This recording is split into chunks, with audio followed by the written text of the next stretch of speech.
começa aqui. Seja bem-vindo ao A História é Sua.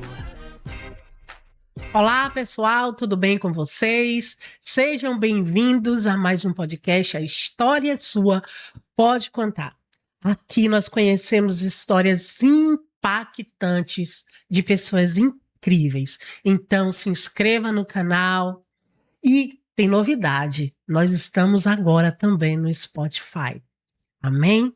E hoje nós temos uma convidada que essa mulher tem toda a minha admiração. Pense numa menina que eu admiro. Ela é gigante de coração. É a Josi. Josi, meu amor, que Deus te abençoe. Amém. E a história é sua. Pode contar. Amém. Obrigada pelo convite. Fiquei emocionada agora. Tudo bem, gente? Boa tarde. O meu nome é Josi Pio. Eu sou marceneira, primeira mulher marceneira de Salvador e região metropolitana. Já trabalho com isso há um pouco mais de 5 anos, profissionalmente, oficialmente. E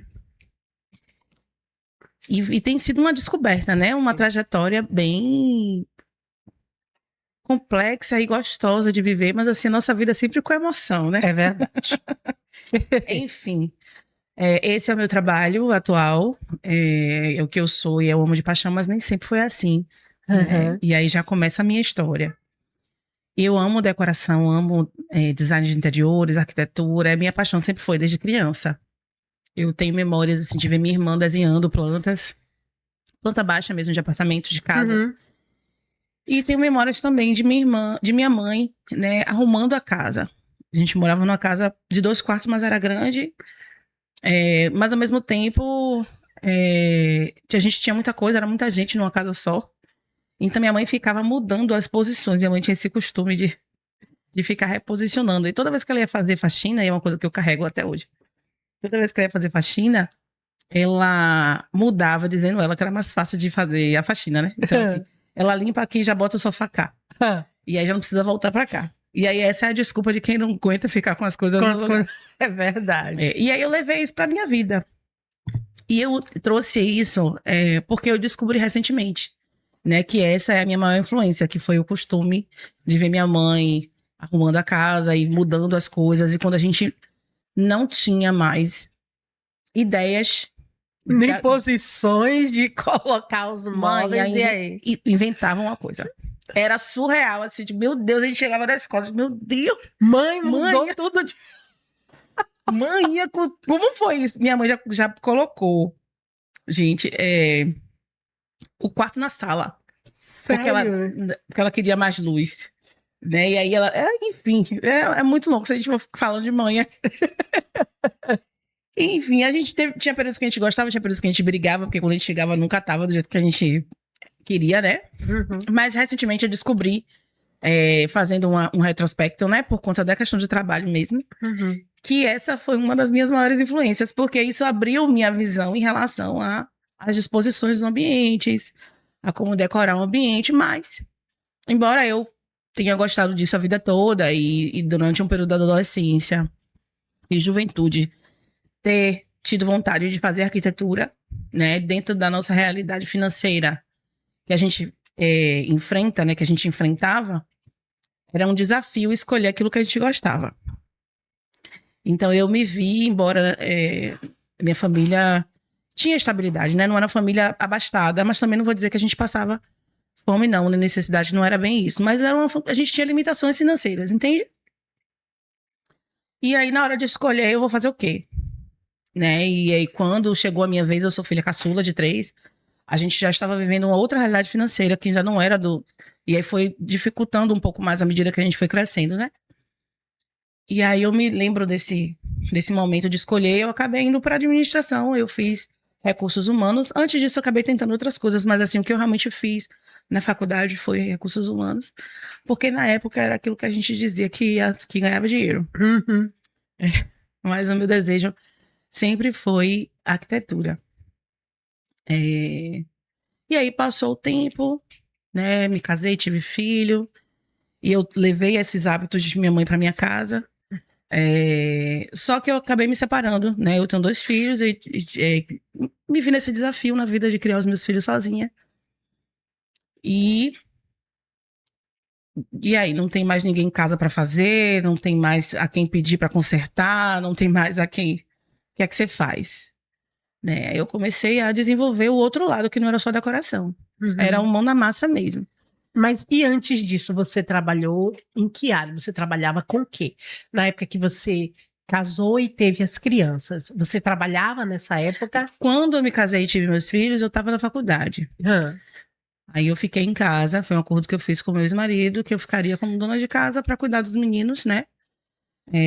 Já éramos evangélicos naquela época, a gente já tinha essa noção da importância da família, então a gente fez esse acordo e eu fiquei com os meninos em casa. Quando os meninos estavam... o segundo, né? Eu estava grávida, do segundo eu voltei para a faculdade, que foi que eu fiz RH. E aí eu comecei a estudar para trabalhar nessa área. E aí eu cheguei a trabalhar nessa área nesse período, mas eu voltei para casa por conta da gravidez de Gustavo, né? Que é o meu bebê, meu segundo filho, é o meu pequeno. Que já não é pequeno, né? Que tem 15, vai fazer 16 agora. E o mais velho vai fazer 20. Enfim, então é muito tempo, muita... E aí eu, nessa coisa quando eu voltei para casa, eu fiquei mais 2 anos, por aí, 1 ano e pouco, em casa. Quando eu me separei, eu estava na condição de dona de casa. Então foi um desafio grande. Eu não consegui voltar de imediato para a administração de recursos humanos, nem nas outras coisas que eu trabalhei. Eu me lembro na época que o emprego imediato que eu consegui foi de telemarketing, porque era o que me dava possibilidades de cuidar dos meus filhos, né? De 6 horas, porque os meninos estavam na escola e eu tinha... foi quando eu vim morar aqui em Lauro, o condomínio que eu moro é um pouco afastado, né? Hoje já tem vários outros condomínios em volta, mas na época a rua era de barro, nem tinha sido asfaltada ainda. Aí, então começou aí, quando o seu pequeno tinha o quê? 2 aninhos de idade? Foi quando eu me separei. Mas eu já fazia algumas outras coisas, né? Eu já fazia algumas outras coisas. Mas foi quando veio o baque realmente da necessidade de você fazer, porque precisa de você assumir a responsabilidade de cuidar, de fazer assumir todas as demandas, né? Porque não há quem assuma no seu lugar. Verdade. E aí foi bem desafiador. E aí a gente foi tentando fazer da melhor forma que podia com o que a gente tinha. E aí, nesse período que eu voltei a trabalhar, não deu certo, porque de fato não é um emprego que lhe renda nenhum valor. E a gente tinha acabado de pegar as chaves desse apartamento. A gente tinha se mudado, acho que ia fazer 1 ano, tá? Eu tinha acabado de fazer 1 ano quando eu me divorciei. Então, assim, a casa estava vazia, né? Não tinha todas as mobílias, só tinha as essenciais, porque foi uma coisa que a gente tinha feito, não era aquele desejo de pegar chave. Eu quero a casa com tudo novo. Verdade. E aí, na época, eu ainda resisti. E aí falei, não, eu vou levar, assim, uma parte. Não vai levar, porque não sei o que. Vamos levar. Aí eu levei o quê? Geladeira, fogão, a cama dos meninos, a minha cama. E só. E a mesa, porque eu gosto de almoçar na mesa. Ele disse, não, eu vou levar minha mesa. E não levei armário de cozinha, não levei guarda-roupa, não levei rack, não levei sofá. Não levei as mobílias, porque a gente queria fazer tudo do zero. E aí, 1 ano, um buraco abre, né? E aí, o que é que faz? E aí, a gente foi inventando e eu via que eu não tinha ter condições de fazer tudo sozinha, por conta dos desafios financeiros, né? A gente assumiu responsabilidades financeiras de acordo com o salário dele. E agora era você sozinha, mãe solo, sustentar a casa e com pouquíssimos móveis dentro de casa, praticamente nada. E aí é que a gente percebe que mobília, e aí já traz para a minha realidade hoje, que eu falo isso para os meus clientes, mobília não é luxo. Mobília é necessidade. Se você chega de uma rotina de trabalho destruída, cansada, você tá ali, e você chega na sua casa, você não tem um mínimo de conforto. Eu não tô falando de beleza, né? Para você deitar e descansar, você não consegue descansar. Você pode resistir durante um tempo, o que é normal, né? Você começa a trabalhar, vai comprando as coisas aos poucos. Isso. Mas chega uma hora da vida, aí vai também as fases, né? Da maturidade, do corpo, da vida, da idade, que você vai desejando outras coisas, Exato. né? Você já não deseja mais chegar em casa e só se largar no colchão. Você quer sentar num sofá No seu sofazinho, confortável. exato. E aí, enfim, aí eu comecei a procurar mobília de segunda mão. Aí meu pai me deu rack, minha irmã me deu uma escrivaninha para os meninos estudarem. Aí eu consegui um guarda-roupa de doação para os meninos. Aí passou um tempo, isso em momentos diferentes, né? E foi passando os tempos, os anos, e aí eu fui enfrentando. Eu não tenho tantos detalhes assim de 2014 para 2020, porque eu me considero uma pessoa feliz. Não é que eu não tenha problema, mas eu acredito que o Espírito Santo me colocou nesse mundo para ser feliz, apesar de todas as dificuldades que a gente vem vivendo. Que não é culpa dele, boa parte são fruto das nossas escolhas. Verdade. E outra parte é a sujeição à escolha de outras pessoas, que a gente não tem controle. E hoje, e aí entre a questão da maturidade, o tempo vai passando, você consegue elaborar melhor as coisas, mas em determinados períodos, principalmente quando a gente é mais novo, a gente não consegue ter essa clareza de pensamento, né? Então é uma loucura, a gente vai vivendo a vida com emoção. É verdade. Então eu me lembro que na época eu me lembro de ter feito essa escolha em oração. E eu não ia viver pensando no ruim. Eu tenho uma quantidade de foco na minha vida para focar.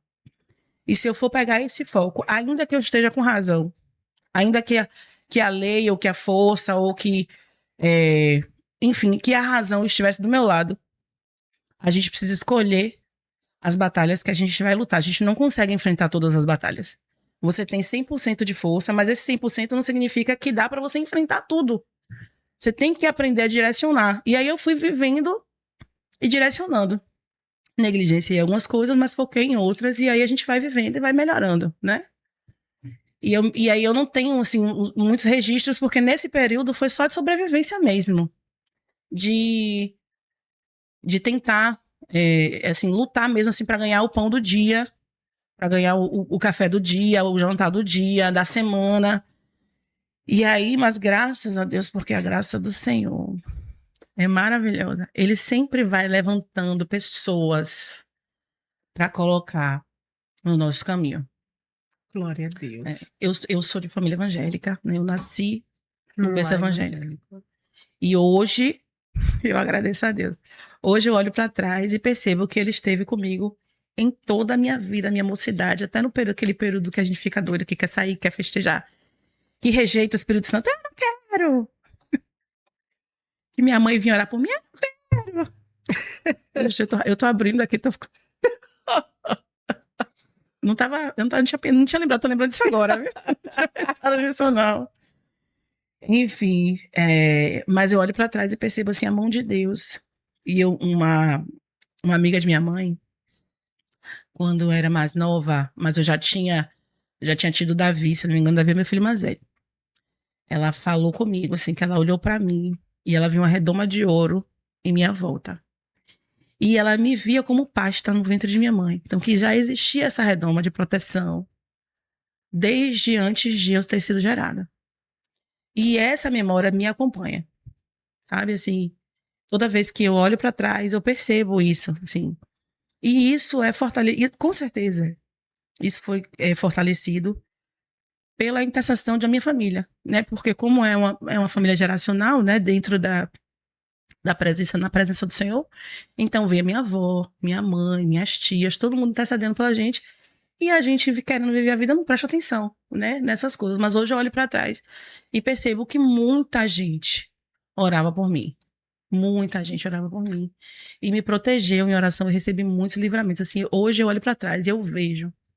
Na época eu não tinha noção, mas quantos livramentos eu recebi naquela época. E depois, depois que eu me separei e eu fui viver minha vida, houve um momento que eu me afastei, né? E é uma coisa que eu não percebi, porque como eu nasci na igreja e continuei, eu estava afastada dentro da igreja. Entende? Eu nunca tive nunca é pesado. Mas assim, não houve um momento longo da minha vida em que eu não frequentasse os cultos, pelo menos, entende? Uhum. De ir aos domingos. Mas eu estava afastada. E na minha cabeça ninguém percebia. Mas aí o Senhor mandava uma intercessora do coque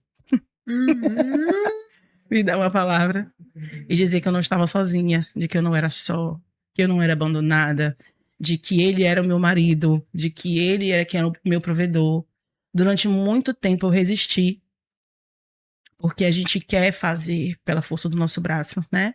A gente quer provar que a gente consegue sozinha. Exatamente. Tem aquele sentimento ruim que fica depois do divórcio, que você quer dar troco. Eu vou provar que eu não preciso de ninguém, que não sei o que. Eu tive todas essas fases. E hoje, através do meu trabalho, principalmente, o Senhor transformou completamente o meu quadro mental e emocional relacionado a isso.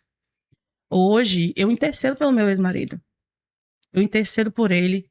Eu intercedo pela esposa dele, pelos filhos que ele teve, nos casamentos que se seguiram. Intercedo para que a relação que ele tem com os meus filhos melhore, porque eu ficou um tempo sem relacionamento e recentemente voltou. E o Espírito Santo me fez prestar atenção para eu não me sentir abandonada, porque eu não podia me colocar nessa equação, né? Mesmo eu gostando ou não, Jesus Cristo se sacrificou por ele também. É verdade. Então ele vai ser salvo. Ele e a casa dele, em nome de Jesus. Amém. E para eu te dizer isso com essa tranquilidade, minha flor, eu já briguei muito com o Espírito Santo. Não é fácil, Não é não. não é? Quem disse assim, tem que perdoar, porque às vezes acha que é fácil, né? Só quem passou o que você passou. Eu imagino que não foi fácil isso, né? Ser abandonada, com 2 filhos, desempregada, e você ter que perdoar.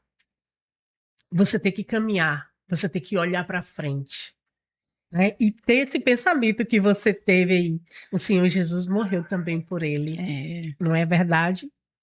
E uma outra coisa, além disso, e essa segunda palavra, não tem muito tempo. Teve um dia que eu estava assim, bem no passado, eu acho, não vou precisar muito tempo, senão eu vou ficar perdendo aqui o foco. Mas eu me lembro que eu estava assim, desnorteada com uma coisa que tinha acontecido e brigando com o Espírito Santo. Que a gente é ousado, né? A gente ainda acha que tem que discutir alguma coisa. E aí eu ouvi gritantemente, assim, você não é vítima. Eu me lembro de eu ter tomado um baque, assim, ó, e aí veio uma enxurrada de memória. Como que eu não sou vítima? Mas, Senhor, nem se compara. Você não é vítima. E aí veio uma enxurrada de memória. Que, de fato, não são coisas que se equiparam. Mas o que o Espírito Santo me mostrou é que são raízes. E eu vou te dizer, viu, ser crente, assim, se abrir, ser cristão nesse nível, de se abrir para a comunhão, para o Espírito Santo, não é fácil não, gente, porque é uma sessão de terapia profunda. Porque, assim, de resgatar a memória, a hora que eu falei uma palavra. Tem uma memória que o Espírito Santo me trouxe, que foi de uma humilhação que ele passou dentro da minha família. Uma pessoa entrou na minha casa, na nossa casa, né, na casa que a gente morava na época, e deu uma palavra ruim para ele. E eu, na época, eu reagi, mas não falei muito, e aí eu fui tentar consolar ele, né? Ele ficou ali duro. Foi um período de dificuldade financeira que a gente viveu, logo no início do casamento. E aí a pessoa saiu, né? E a pessoa entrou na minha casa e saiu. Ou seja, tinha acesso e eu dei esse acesso, né? Não é problema você ter sua família dentro de casa, mas tem que ter um limite de acesso. A casa é sua. As pessoas não podem ter a chave da sua casa para... Ainda que tenha a chave que eu falo assim, o poder de decisão de entrar num momento seu com seu marido. É a sua casa, seus parentes são visitas. Ainda que sejam visitas frequentes. Você consegue entender? Entendi. Ainda que sejam visitas frequentes, que a relação seja boa. Porque recentemente eu descobri que a palavra do sair da sua terra, de sua parentela, que Deus deu a Abraão, é muito profunda. Eu não vou me aprofundar muito nisso não, que para mim foi assim, explosão de cabeça. O Senhor deu, se eu não me engano, foi depois que Abraão já tinha começado a trajetória. Ele saiu com o pai dele, Iló. E aí, o pai ficou em uma cidade e ele continuou com Ló. E aí, depois ele recebeu essa palavra, mas a trajetória dele começou com a família, né? Então, assim, não é sobre se afastar da família, né? Mas, enfim, vamos voltar. E aí, o Espírito Santo me mostrou isso, de que eu dei acesso. E a nossa dificuldade financeira não demorou muito tempo. Ele começou a ganhar dinheiro rápido. Mas a chave foi ali. Ali ele fez uma promessa para ele, que ele nunca mais ia ser humilhado financeiramente por ninguém. E eu sou a representante dessa humilhação, né? Porque foi um membro da minha família, através de uma autorização que eu tinha dado, de entrar e circular na minha casa a hora que quisesse. E chegar em minha casa num momento de dificuldade que a gente estava para almoçar e não tinha alimento, não tinha O suficiente. não na tinha verdade. muita coisa. E ele estava triste, a gente só tinha Davi. E aí eu falei, não, amor, a gente vai comer agora um macarrão ao molho branco. Aí eu fui, pesquisei, fiz um molho branco, fiz um rude não sei o quê, com noz moscada, e o molho ficou uma delícia, eu cozinhei, para poder tirar a cabeça dele da falta, de que não era só um macarrão, que só tinha macarrão, entendeu? Não tinha proteína. Falei, não, a gente vai comer, e o povo paga caro para poder comer macarrão, um restaurante de macarrão. Ainda fiquei tentando tirar ele dessa energia. Arrumei a mesa, decorei a mesa do Nanã. Então, assim, eu tava bem intencionada. Mas aí chegou um momento que a pessoa entrou, olhou assim, que porcaria essa vai comer isso aí? Ele não conseguiu comer. Eu vi, assim, um momento e ele esmoreceu na minha frente. E quando o Espírito Santo me mostrou, eu vi ainda um pouco mais profundo de que foi essa palavra. Que foi o gatilho. Entende? Anula a qualquer outra coisa que ele tenha feito, não. Mas não é isso que o Espírito Santo faz. Não sou eu o juiz dele, ou de quem quer que seja. O Espírito Santo estava me mostrando o momento e que eu não fui a única responsável pelos erros que aconteceram na nossa família, né? E aí eu mandei um áudio para ele falando que o Espírito Santo me falou isso e pedi perdão. Né? Então houve um momento de cura. E isso recentemente, como eu falei, né? Foi algo que o Espírito Santo me mostrou, mas assim, depois de anos de separado, de ter a vida reconstruída, ele ter a vida reconstruída, de estar tudo certo.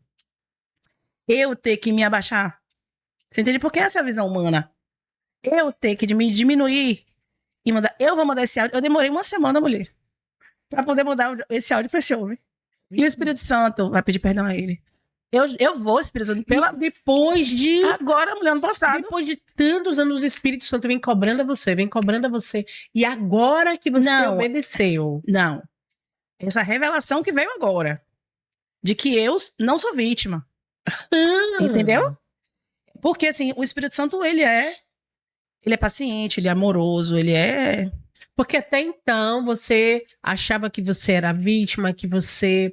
No fundo, sim. Até agora, né? Você tem quantos anos que tá separada? 2014 tem 12 anos, né?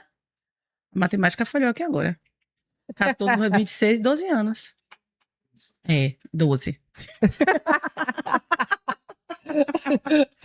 Quer dizer, que de lá pra cá, mas você ainda nutria essa mágoa. Porque o que é que a gente faz? tristeza. Volta o que eu falei de 2014 para 2020. Eu sobrevivi. E eu não gosto de ser triste. Então, eu jogava pra trás, tá tudo resolvido. Vamos seguir a vida. Eu não enfrentava as emoções, as tristezas. Já aconteceu, já terminou, já foi, vamos embora. Aí aconteceu outra coisa, já foi, já resolveu. Mas isso tudo embora. você guardando, você... Aí veio a pandemia. Vinha acumulando, mas vinha acumulando. Vinha acumulando, sem perceber. Só que a pandemia, eu acredito que para a maioria das pessoas, foi um impacto grande, porque você teve que ficar em casa. Você teve que se ver sozinha, com seus pensamentos em muitos momentos.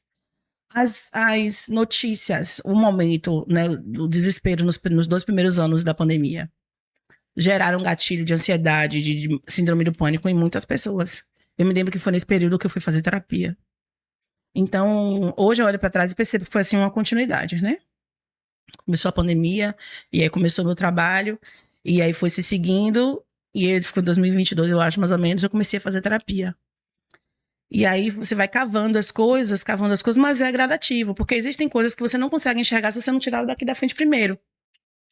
né? Então, eu demorei de enxergar isso porque eu tinha muitas outras coisas de proteção, de carapaça, de armadura na frente, né? E aí, quando eu decidi me abrir para a terapia e recentemente me abrir para a terapia com o Espírito Santo, Uhum. é que eu fui removendo algumas coisas e descobrindo outras. Remove umas, descobre outras. E aí eu já briguei com o Espírito Santo também sobre isso. Eu não aguento mais, não. Por que eu tenho que enxergar as coisas? Por quê? Mas é verdade. E aí ele me tirou desse lugar de vítima. Eu não sou vítima do meu ex-marido. Ele é uma pessoa digna de piedade, de amor, de paz, de bondade. Ele com o Espírito Santo. Entende? E que o Espírito Santo dê a prosperidade na vida dele, que o Espírito Santo dê alegria na vida dele, que o Espírito Santo conserte o relacionamento dele para que ele seja feliz, para que a esposa dele desfrute de uma vida de paz, de mais paz, porque eu não estou dizendo que não tem, né? Eu não tenho contato, quem tem contato hoje é os meus filhos, e a nossa relação realmente é muito distante. Mas é uma relação distante porque eu escolhi manter distante. Por quê? Porque são muitas camadas. E aí, se você fica muito próximo, e se a pessoa que está ali, você começa a perceber, não mudou, você já tem uma dificuldade de liberar perdão. Então, eu decidi realmente manter uma distância, eu não quero notícia. Entendeu? Por quê? Porque porque é automático o nosso cérebro vai fazendo as relações. Eu volto para aquele lugar que ele isso. Não. Eu não quero saber nada da vida dele. Eu já liberei perdão. E eu prefiro vê-lo hoje como uma pessoa que está em processo com o Espírito Santo. Pronto, ele lá com o Espírito Santo e eu cá. E tá tudo certo, né? E eu espero em Deus um dia, quem sabe, não é alguma coisa que eu busque hoje, mas por conta da vida mesmo, da rotina, que eu sou muito acelerada e eu esqueço mesmo. Mas, assim, é uma das coisas que eu oro para que a gente tenha uma relação amigável, para que não amigos de confidências, mas que a gente tenha uma relação amigável para a saúde emocional dos meninos, né? Para que os meus filhos tenham um convívio com os filhos dele, né? São irmãos, então precisa haver cura. Então eu já me coloquei diante de Deus. Eu estou disponível para as curas que o Senhor quiser liberar. Mas eu não vou ficar nesse lugar, porque também existem outras coisas que a gente não sabe se tem no coração. E eu não tô nem falando de amor, nem nada disso. São mágoas que a gente vai guardando e isso acaba atrapalhando o relacionamento que o Senhor tá mandando. É verdade. Então, eu quero ser limpa. Não é do meu jeito, é do jeito do Senhor agora. Né? E não é fácil também. Mas, assim, é como ele decidir e a direção que ele me deu foi essa, de interceder por ele, entregar ele num grupo de intercessão. E pronto. E tá tudo certo. E ele vai ter a prosperidade dele, a vida dele, como eu já falei, né? Enfim. E uma das coisas que ajudou muito eu chegar nisso foi avaliar a minha trajetória. O Espírito Santo queria que eu vivesse tudo isso? Não. Mas todas as coisas cooperam para o bem daqueles que amam a Deus e cumprem esse propósito. Então, assim, minha vida foi se seguindo. E talvez, se eu não tivesse passado por isso, eu não teria descoberto o meu propósito. E aí eu voltei para minha paixão de infância, né? Para aquilo que ardia no meu coração e eu simplesmente não quis mais seguir como trabalho por conta da perspectiva financeira, porque na época a arquitetura você tinha aquela imagem de que você tinha que estudar, tinha que passar o dia na faculdade, né? Não eram em todas as faculdades que tinham. Você tinha que passar o dia na faculdade, você não conseguia emprego remunerado logo de cara, você é isso, você é aquilo. Então eu precisaria ter uma estrutura financeira de família para me manter naquele lugar. E eu não ia ter, na minha cabeça. Naquela época eu não ia ter. E aí eu já estava, na época, namorando com ele, a gente noivou e casou. Na verdade, veio Davi antes, mas foi nesse meio aí, né? Uhum. Namorou, noivou, teve Davi e casou. E aí também entra as cobranças que a gente tem, e estudando Davi, aí volta ao que eu falei da perspectiva da Bíblia como terapia. Estudando a vida de Davi hoje, né, como uma mulher madura, não antes como uma adolescente que era apaixonada por Davi, o homem de Deus, eu coloquei o nome do meu filho de Davi por isso, né, não foi aleatório, porque eu me lembro na época eu estava estudando a vida de Davi, eu ouvi o Espírito Santo nitidamente me dizer que o meu primeiro filho seria homem e o nome dele seria Davi. Então, quando eu engravidei de Davi, eu já sabia que seria homem e que o nome dele seria Davi. E foi assim, as pessoas não entendiam, principalmente até porque eu engravidei antes de me casar.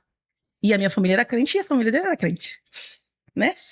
Mas não vamos entrar nessa questão agora, mas você consegue entender a loucura, né? Os choques culturais, as cobranças, etc. Enfim, e hoje, né, eu voltei a estudar a história de Davi, aí você vai percebendo os traços de que ele foi um pouco permissivo com a família porque ele se sentia culpado por o que ele tinha feito antes, né? Então, assim, o Espírito Santo perdoou ele. Espírito Santo não, né? O Espírito de Deus. O Senhor já tinha perdoado ele, mas ele mesmo não tinha se perdoado, porque se ele tivesse se perdoado e assumido a posição de dizer, não, já saí desse lugar de pecador e vou enfrentar, ele teria agido de modo diferente, mas ele foi leniente com os filhos, ele foi um pouco permissivo, e aí teve toda aquela história, e por tantas coisas que sucederam, a espada não se afastou mais da casa dele. E aí você vai percebendo nos traços de Salmos que ele sempre fala, o meu pecado está diante de mim. Ele não esquecia das coisas que ele fazia. Ele ficava se cobrando daquilo, né? E eu tive esse processo, né, de viver, me cobrei, mas teve um momento que o Espírito Santo me trouxe esse confronto, de que eu precisava me libertar. Ele me perdoou. Perdoar também. Isso. Né? Ele me perdoou. Então agora eu preciso seguir a minha vida. Eu preciso me perdoar e seguir em frente. E aí eu fui seguindo em frente. Fui seguindo. E aí veio a pandemia. Né? Depois de um tempo, né, eu tava, como eu falo, volto. Os meninos cresceram e eu tava nessa coisa de trabalhar. O primeiro emprego que eu consegui foi de telemarketing, que eu fiquei acho que uns 6 meses. Aí eu voltei para casa e comecei a empreender. E aí eu abri creche dentro de casa, eu dei aula de reforço escolar, eu vendi ovo, eu vendi roupa, eu vendi tudo que você quis imaginar para conseguir manter os meninos ali perto de mim, dentro de casa, e eu ali naquele processo, né? E aí, quando os meninos cresceram um pouco, uma amiga minha, que era administradora de condomínio, síndica do condomínio, me ofereceu, ela já sabia da minha formação e do meu conhecimento de administração condominial. E aí ela me ofereceu um emprego de supervisora operacional em um dos condomínios que ela geria. E aí eu voltei a trabalhar. Voltei e fiquei trabalhando com ela, mas um pouquinho antes da pandemia chegar, eu fui demitida. Houve um problema familiar que eu precisei me ausentar para cuidar da minha irmã, e eu não consegui voltar dentro do tempo que o trabalho me deu, de licença médica. E aí a opção para não ser justa causa, né? Foi quando deu tempo, eu fui demitida. E aí eu fiquei desesperada, porque eu estava começando a me estruturar financeiramente. E meu chão se abriu, eu voltei para Salvador, ela morava em outro lugar, voltei para Salvador sem emprego, achei que eu ia conseguir emprego logo. Não consegui. E aí fiquei cobrando do Senhor isso, né? E aí hoje eu olho para trás, assim, são as feridas que a gente tem de acabar projetando a culpa no Senhor pelas escolhas que a gente faz. Exato. Mas aí eu fui pedindo a Deus, o que é que eu faço, e aí veio a pandemia. E aí, no primeiro momento foi de desespero, porque eu não tinha renda. Eu voltei a fazer bicos, né, de serviços, mas aí eu já voltei a fazer bicos dentro dessa minha área, porque as pessoas começaram a me pedir. E aí todas essas coisas foram meio que organicamente, o Senhor usando outras pessoas para me chamar. Eu gostava de arrumar casa, né? Minhas coisas são organizadas, meu guarda-roupa é todo enroladinho, bonitinho, que negócio chato, bem chato. Aí minha amiga viu, amiga, faz pra mim. Você podia ser personal organizer. Isso. Virei personal organizer. Aí fiz pra ela, divulguei. E aí uma pessoa foi pedindo, e eu virei personal organizer. Só que aí veio a pandemia. Os trabalhos domésticos todos interrompidos. E aí o que é que eu faço? Desespero total. E aí veio o meu auxílio emergencial, acho que foi aprovado, foi no 3º mês. E aí eu consegui respirar um pouco, né? Aí começou a ter doação de cesta básica, etc. E aí eu comecei a organizar a Caixa, suspendeu a cobrança do financiamento, não sei o que, né? Foi dando umas flexibilizadas. Então a preocupação naquele momento era a alimentação. E aí eu fui conseguindo, fui me organizando. E aí sobrava um valorzinho assim no mês, eu falei, ó, eu vou aproveitar. Aí eu me toquei, porque a gente estava em casa, né? Começou aquele processo dos confrontos, né? De residenciais. Minha casa tá horrível. Os móveis estão Mais feios. tempo dentro de casa, o olhar, então, foi muito mais clínico para dentro de Mais casa, clínico. né? É. O guarda-roupa dos meus filhos era tabaco com branco. O meu guarda-roupa era tabaco marfim, que era no meu guarda-roupa, né? No meu quarto. A mesinha dos meus filhos era marfim, não sei o que, era azul. E outra coisa, porque era de doação, né? E eu falei, meu Deus, isso aqui tá feio. Meu Deus, isso aqui tá muito feio. Eu vou arrumar isso aqui. Aí eu fui, pintei a casa. Me lembro que fui pesquisar na internet, pesquisei no Pinterest. Aí tava começando a moda do escandinavo, tijolinho de gesso, não sei o que, não sei o que. Mas não tenho dinheiro pra fazer tijolinho de gesso. Vou fazer o quê? Fui pesquisar outras opções. Aí eu vi um tijolinho de isopor. Ah, Não gostei. Mas dá pra melhorar. Aí eu fui, criei um outro modelo de tijolinho de isopor ah. e fui colando. Eu cortei, mulher, eu demorei 10 dias. Eu cortei os tijolinhos, fui medindo assim certinho. Tem no meu Instagram. Depois eu mando pra você se quiser. Colei a parede toda, eu arrumei a parede toda depois, emassei, diluí a massa corrida, emassei pra ficar com acabamento de gesso. Depois pintei de branco. E aí ficou parecendo aqueles tijolinhos do molde que vendia o molde certinho de gesso.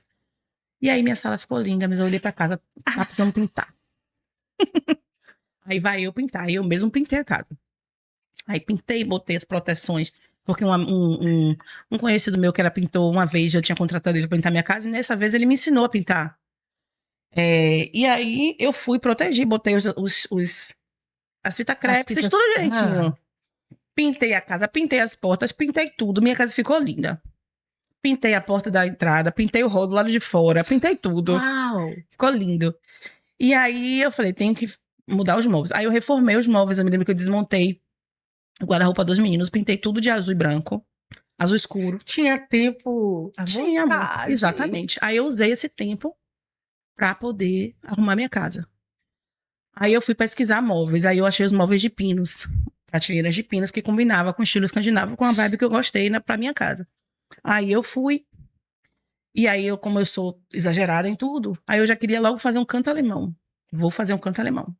Aí um amigo meu me emprestou, e olha que a gente não tinha intimidade. Eu conheci ele, assim, um pouco antes da pandemia, eu acho. Pouco não, um tempo antes, mas a gente se falava de vez em quando, assim, cruzava, alguma coisa assim. Mas aí nessa coisa de conversar, ele via eu postar, aí ele começou a conversar comigo, passar a conversar comigo mais pelo Instagram. Aí eu falei a ele, eu compartilhei a ideia que eu queria de fazer os móveis. Aí ele fez, eu tenho uma lixadeira aqui, porque eu tava lixando na mão. Ele me emprestou a lixadeira elétrica. Aí o outro me emprestou não sei o quê. Aí não sei o quê, me emprestou não sei o quê. E aí, ele me deixou essa lixadeira comigo 2 anos. E eu perguntava, fulano, deixa aí, amiga.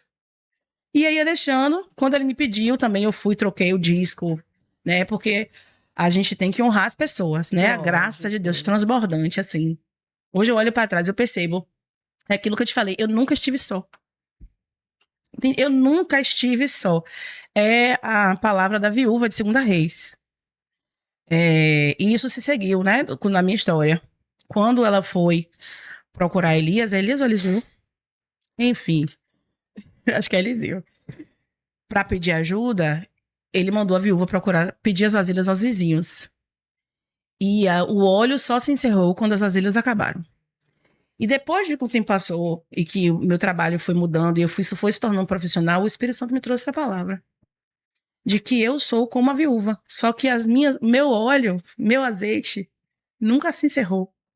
Porque eu sempre tenho vizinho disponível. Entende? Porque no caso dela se encerrou porque tinha limite de vasilha. E se ela não tivesse uma boa relação com aquela região, com aquele povoado, com as pessoas que estavam em volta dela, ela não teria tido tantas vasilhas. E até hoje, Preta, eu olho para as minhas relações, e não sou eu. É a graça do Senhor. O Senhor coloca a graça nos olhos das pessoas diante de mim. E a pessoa olha assim para mim. Eu vou fazer não sei o que, não sei o que. Já está querendo isso. Eu tenho um negócio aqui. E eu digo, meu Deus, eu fico assustada às É vezes, a sabe? presença, minha irmã. É É a a presença. presença. Ai, meu coração chega e acelera. Porque o Espírito Santo é bom demais. Pois O Espírito Santo é. é bom demais. E assim, como os meus clientes, né, o meu serviço não é produto, não é vasilha, por isso que não se encerra. Porque tem sempre alguém que o Espírito Santo manda Manda para fazer. para me dar a vasilha para encher de azeite. Porque é a minha provisão de trabalho também. E Né? me diga uma coisa, e aí você começou a reformar seus móveis, começou, nesse É. período, começou a reformar o quarto das crianças, cozinha, e começou a reformar. Foi Eu fui pintando, reformando, Foi- restaurando. Comecei a trabalhar com pinos, né? Que foi a minha primeira linha dentro da marcenaria. E aí os meus vizinhos, que é dentro dessa palavra que eu falei, começaram a ver. E começaram a me pedir. Aham. Ai, Josi, que legal, faça pra mim também. Ai, Aham. Josi, não sei o que, não sei o que. E aí eu comecei a prestar serviço. Eu comecei a vender produto sob medida. Aí você fazia, né? O que? Era um produto pequeno ou Não, já era algo móvel. grande? Já eram os móveis. Eu me lembro que minha vizinha me viu, porque eu já comecei com coisa grande. Então eu fiz o meu canto E alemão. curso? Você precisou fazer curso? Eu sou graduada, Gente. pós-graduada no YouTube, minha filha. Gente do céu. Depois disso, claro que a gente vai fazendo curso. Autodidata. Mas os primeiros anos foi Então tudo isso veio realmente da parte do Senhor. da parte do Senhor. O Senhor foi que te capacitou com esse dom. Exatamente. E aí você começou a fazer móveis, começou a fazer armários, começou a fazer guarda-roupa. Porque as pessoas começaram a pedir. E assim, teve uma. Eu já saí já para o grande, porque o primeiro pedido foi de um vizinho que pediu um armário de banheiro, um armarinho de banheiro de madeira, porque ele já tinha trocado de MDF várias vezes e não tinha. E já tinha estragado. Aí eu fui e fiz, e ele tem até hoje. Esse armário que outro dia, pra postagem no Instagram, eu pedi a ele foto. E ele ainda tem. E isso foi em 2020, que foi o início da pandemia. Depois dele houveram outros pedidos, mas assim, logo depois veio um pedido de uma moradora do condomínio do lado que ficou sabendo, me conheceu e já pediu um balcão para fazer um canto do café e de bebidas do esposo dela. E aí eu tive na casa dela meses atrás e tá lá inteiro, intacto, perfeito. Gente! E aí dali, a Liana, de lá da igreja, ela deu meu número para um conhecido dela que tava procurando o montador. Aí ela fez assim, Josi, se você faz móvel, você sabe montar. Eu falei, sei. E aí eu fui e montei. Montei na mão, minha filha, na chave. Fui mesmo, sem equipamento. E aí virei montadora de móveis. Porque dele já foi pra outra pessoa, e aí até hoje eu sou montadora de móveis. Com menos frequência do que antes. Porque hoje também já não dá mais Por tempo. conta do tempo. Mas sempre que aparece, eu tento encaixar. Porque isso me leva pra casa das pessoas. Porque não é só o dinheiro. É o meu propósito. Porque aí o Senhor já me tirou da necessidade, nos primeiros anos, da necessidade financeira, pra entender que eu tenho acesso a lugares que antes eu não tinha. E que eu posso levar essa graça e a presença do Senhor através do meu trabalho para a casa das pessoas. Amém. E já leva uma palavra, já evangeliza. Sim. E aí, você começou a montar, fazer os móveizinhos. Pronto, aí agora vamos para coisa grande. Foi uma coisa um pouco orgânica, como eu falei. As pessoas foram pedindo, eu fui fazendo. Aí um vizinho começou a implicar, porque eu botava as coisas na minha casa. Aí foi um processo. Aí uma outra amiga disse assim, Porque tudo isso você fazia dentro do seu apartamento. Da minha casa. Eu não cortava, eu só montava. Eu montava e lixava na minha casa, mas eu já trazia tudo cortado da madeireira e tal, para evitar o barulho mesmo no apartamento. Mas não adiantou. E aí, uma amiga, dentro desse processo todo, aí entra o que eu falei, é uma vasilha. Já é uma vasilha. Uma amiga fez assim, amiga, use minha garagem. Eu falei, mas tem certeza? Use minha garagem. Ela mora ali atrás do Ravena. Sim. E aí eu ia pra casa dela e eu fiz minha primeira oficina, foi na garagem da minha amiga. E aí, pronto, aí você já decidiu abrir sua oficina já abri oficial. Oficial. Aí em 2020 eu já tinha virado, já botei mesmo o peito, porque como eu falei, meu negócio é vamos pra frente. O Espírito Santo me deu, e uma outra palavra que na verdade não foi uma palavra, foi uma experiência, vendo um quadrinho, uns cortes em quadrinho, né, de desenho mesmo. Era tipo desse boneco palito mirando num alvo. E ele tava triste, porque ele mirava, a seta subia, a seta voltava, a seta ia. Não acertava, o alvo tava na frente dele. E aí ele se esmoreceu, baixou a cabeça. E o último quadrinho era uma imagem mais ampla, de vários alvos aqui em cima dele. E todas as setas tinham atingido todos os alvos, menos o que ele queria. E aí, o que o Espírito Santo me falou naquela hora? Você está focando no lugar errado. Não é o que você quer. São as habilidades que eu te dei. E aí eu me permiti. E o Senhor me levou. E aí eu fui. Pronto. E aí eu fui sendo guiada. Já teve momentos que eu pensei em desistir. Teve. Porque existem os conflitos, né? Lógico. Primeira mulher. Eu sofri Primeira machismo. mulher marceneira. Exatamente. Com Montadora. Tudo. Sim. E aí, porque eu sei que hoje você tem o seu espaço lá, Josi Pio, marcenaria e montagem, porque eu falo da montagem. Gente, um espaço bacana, com placa, tudo arrumadinho, tudo bacana. Não é isso? Gente do céu! E eu passo assim, o olho e falo, uau! Marceneira, assim, tem muita coragem de sair do trivial. Do óbvio mesmo. Que é isso, né? Do alvo. E no início, eu fui muito para essa coisa assim, eu recebi essa palavra e eu fui para o quê? Para a palavra que hoje está na moda, né? Que é o disruptivo. Porque a mulher está sempre naquele lugar, porque a mulher tem que mudar. Mas eu entendi, dentro desse processo, que foi uma coisa que o Senhor deu a mim. Exatamente. Você não é obrigada a ser marceneira junto comigo. Mas talvez a minha missão seja mostrar que não há problema em ser. Você não é obrigada a ser. Você pode continuar na sua rotina de trabalhos um pouco mais delicados, porque de fato é um trabalho braçal pesado. Aí eu faço funcional, eu faço musculação, eu faço yoga, para poder conseguir. E é difícil, viu? Porque é pesado. E eu também tô no serviço. Então, assim, para poder me manter. O que para homem é de boa, entende? E de boa, entre aspas, porque assim. Os marceneiros também não trabalham sozinhos, as placas são pesadas. Então, eles mesmos, como homens que já têm uma musculatura favorável, nem sempre dão conta. Eu preciso inventar 1000 hacks para poder conseguir dar conta das coisas. E o Senhor vai me dando umas ideias doidas, assim, que eu digo, meu Deus, isso não veio de mim, não, Senhor. Essa ideia aqui para eu suspender isso aqui, prender aqui, para eu poder adaptar a minha capacidade e sair bom. E sair bem feito, não veio de mim. E aí eu vou vendo a mão do Senhor em tudo, em tudo. E aí eu fui tirando esse foco, né? Da briga feminista. Exato. E eu não vou falar do feminismo, porque o feminismo tem um fundamento. Eu não tô falando do olhar de cada um, tô falando do real. Ele tem um fundamento e eu não vou brigar com ele. Mas, assim, das visões feministas erradas que algumas pessoas têm, e o Senhor foi tirando desse lugar. E hoje...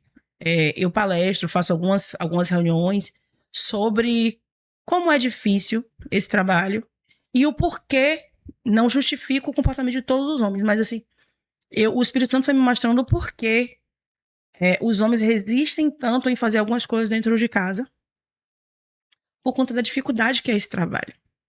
E ao invés de eu entrar nesse lugar de ficar brigando com o homem, eu posso mais que vocês, eu passei a entender as limitações dele. Que apesar de eu ter limitações físicas, eu não tenho as limitações de criatividade, que já as mulheres não têm. Então, dentro do meu trabalho, isso foi somado. E aí me fez perceber as limitações que geralmente os homens têm, e as mulheres brigam, porque ele faz pros outros. Chega aqui em casa, não quer fazer. Porque é casa de ferreiro, espeto de pau. Porque mulher é cansativo pra caramba. Tem dias que eu chego em casa, que eu largo no sofá assim, eu digo, eu não quero ver um parafuso na minha frente. Eu não quero. Ninguém me pergunte nada. Eu não quero fazer uma conta de 1 mais 1 é 2. Para dar orçamento, eu não quero. Aí o Espírito Santo teve um dia que eu estava assim bem... O Espírito Santo falou comigo sobre os homens. Só que as mulheres não entendem. Porque o trabalho delas é outro. E eu poderia ser a ferramenta para explicar isso a elas. Aí, volto a falar, não estou justificando todos os homens, porque tem uns que não fazem porque não querem mesmo, né? Mas aí não entra nessa questão. A gente não está indo para as exceções. A gente está indo para a massa, né? Para os homens que se preocupam, que são provedores de suas casas, que são supridores. mas ele já não tem mais energia física para fazer. E aí, como foi que eu consegui voltar? Porque eu fiquei um tempo sem fazer para mim. Como é que eu consegui voltar a fazer para minha casa? Eu me lidei como cliente. Eu me coloco, Você se olhou como cliente. Eu também sou eu me cliente. coloco na minha lista de projeção de ação, entendeu? Aham. Então, ó, mês que vem eu tenho um dia que é meu. Aí eu vou preparando as minhas coisas, aí eu vou pra minha casa como se fosse meu cliente, levo tudo pra minha casa, e aí instalo os meus armários, minhas coisas, não sei o quê, conserto isso, conserto aquilo. Porque você misturar a rotina de trabalho com a rotina de casa, quando você tem um trabalho Ainda pesado. tem essa que você ainda tem a rotina de casa. Exatamente. É. E aí a gente vai orientando. E hoje eu olho pra isso e digo, meu Deus, como o Senhor é perfeito. As coisas não precisam brigar, elas podem se conversar. As coisas não precisam chocar, né? Elas podem se unir verdade. sendo diferentes. É.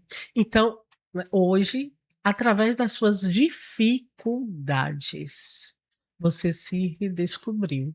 Sim. Você se permitiu isso também, né? Se redescobrir. Você se permitiu, você se abriu, né? Para aquilo que o Espírito Santo já tinha separado você. Sim. Né? É uma coisa que eu falo assim: você veio para quebrar paradigmas. Não é isso? Traduzindo para os antigos, eu vim para desmatar o mato. Abrir caminho. Glória a É. Deus. E hoje, assim, diante do que você está vivendo, você tem, né, sua marcenaria equipada, faz assim móveis de excelência, Aleluia. é muito bem requisitada. Amém. As pessoas te elogiam o trabalho que você faz, porque primeiro você também tem um toque feminino, um toque de excelência como as mulheres têm, não é verdade? E hoje, uma mulher que passou pela dificuldade que você passou de, né, ser abandonada com filhos, do lar, que hoje, né, está sofrendo. O que você pode dizer a ela?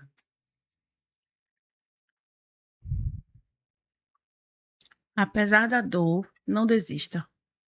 Apesar da dor, continue. Mas não se apegue às emoções, porque nossas emoções são enganosas.